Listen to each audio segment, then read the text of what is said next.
Hello, and welcome to the analysis of Team Andrews, low-tech segment in Capsim. My name is Sophie Brand. I'm Eric Gordon.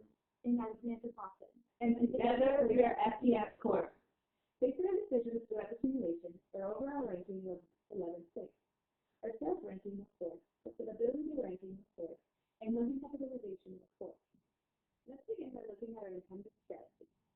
Our intended strategy for our business was to create a product that could be sold in the low-tech segment, maintaining the idea that we offer reliable products that could be valued at a reasonable price. In the beginning, we started off with a conservative approach to maintain yearly profit and have a steady growth within the segment. Our biggest goal was to create a line of products that customers could afford, but at the same time, count on the reliability and performance. Each year, our intentions were to revise the product so that customers would be attracted to the low-tech segment, as well as attracting new customers through an increase in promotion and sales.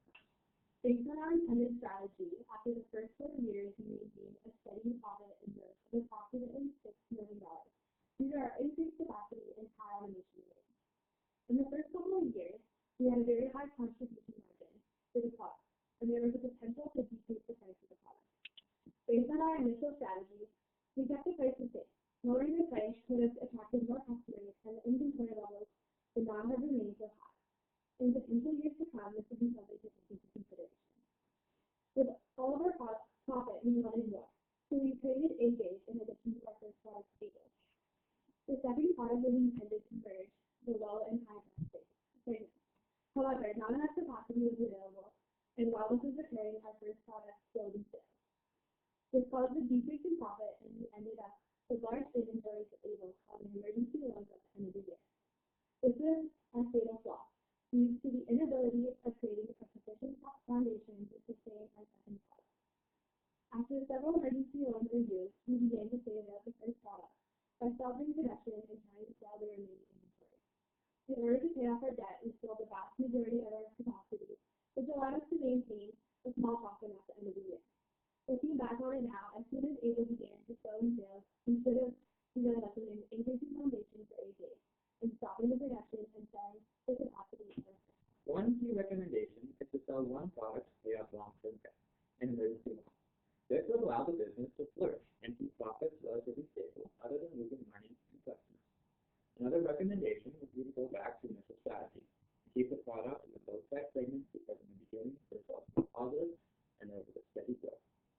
Another recommendation for the management team would be to increase the automation rating so that labor costs would decrease and the price of the products could potentially be low, attracting more customers. This would also increase contribution margin, creating a sustainable profit. Finally, a key recommendation would be to increase production and the sales budget to sell more products of the new product to obtain more revenue. With high automation ratings, this would allow us to lower the price, competing with other low-tech competitors.